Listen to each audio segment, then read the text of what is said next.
You right now, a live look inside the Sanford courtroom. The jury deliberating in a separate room, deliberating now for a better part of 2.5 hours.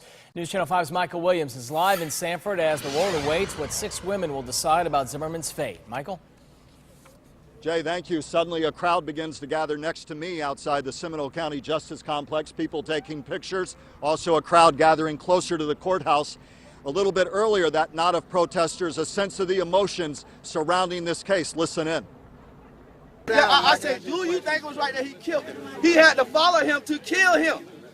Do you think that was right to follow him and then kill him? A supporter of Trayvon Martin, who was killed at the hand of George Zimmerman, and a face-off with somebody else also gathered here as we now await a jury verdict.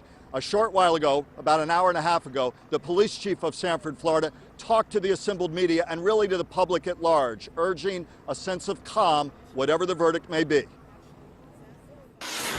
We're not sure what the verdict is going to bring out. But at the same time, it's a great opportunity for evolution within the Sanford community and showing how we as a community can evolve to do better and be better, to ensure that we have an opportunity to speak our piece peacefully, to come together peacefully. And when you leave here peacefully.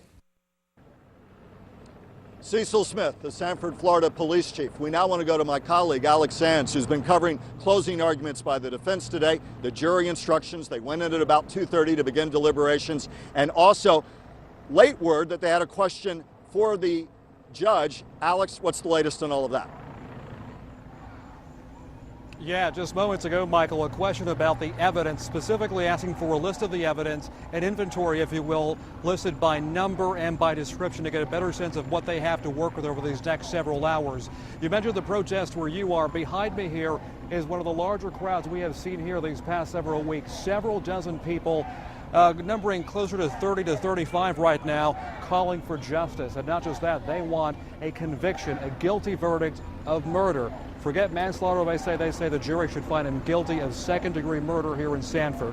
As for where things go from here, as the deliberation continues here behind us here in Sanford, there was quite a bit of activity today inside the courtroom. The final closing arguments, close to 6 hours over 2 days, as attorneys, as you know, point by point today, tried to sway those 6 impartial voices. Prove it, believe it. Was it second-degree murder, or as defense attorneys said so many times, self-defense? It is more important that innocence be protected than that the guilty be punished. Now, if I stop there, it sort of sounds like I'm asking to let my guilty client go. I'm not. He's not guilty of anything. Address my fear, if you would, by just being careful, just making sure that when you're back there talking and somebody says, well, you know, he's sort of this, or I really think that one other of you just says, I hear you, sort of thinking it too, can't do it. Do not cheapen your role in this case by doing anything less than holding them to the burden that they said in the beginning of the case they would gladly accept and prove to you. Again, the prosecution pushed back. Trayvon Martin may not have the defendant's blood on his hands, but George Zimmerman will forever have Trayvon Martin's blood on his. That child had every right to be afraid of a strange man following him. What do we owe Trayvon Martin? He was a son. He was a brother. He was a friend. And the last thing he did on this earth was try to get home. So 2.5 hours after the jury walked out of the courtroom, the crowds continue to gather here outside the Seminole County Criminal Justice Center.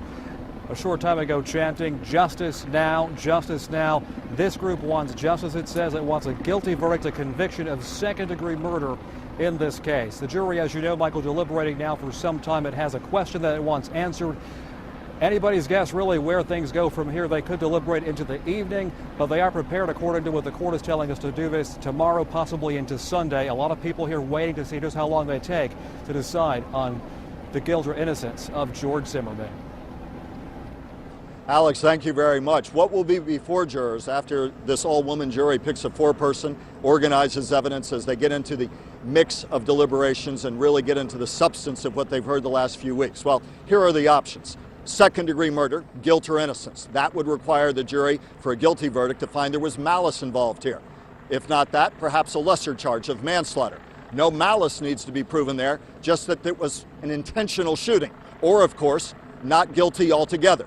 So those are the options they'll be looking at as they bring the evidence of the last few weeks together, all of the testimony, all of the court documents, and of course one other option not posted next to me. They could of course end up with a hung jury here. No one wants to see that, not suggesting it would happen, but that of course is always something that is a potential in these kind of cases or any case. So we watch, we wait, but jurors are behind closed doors as all of us stand by to see when their verdict will come back in. Reporting live from Sanford, Florida, I'm Michael Williams, WPTV News Channel 5.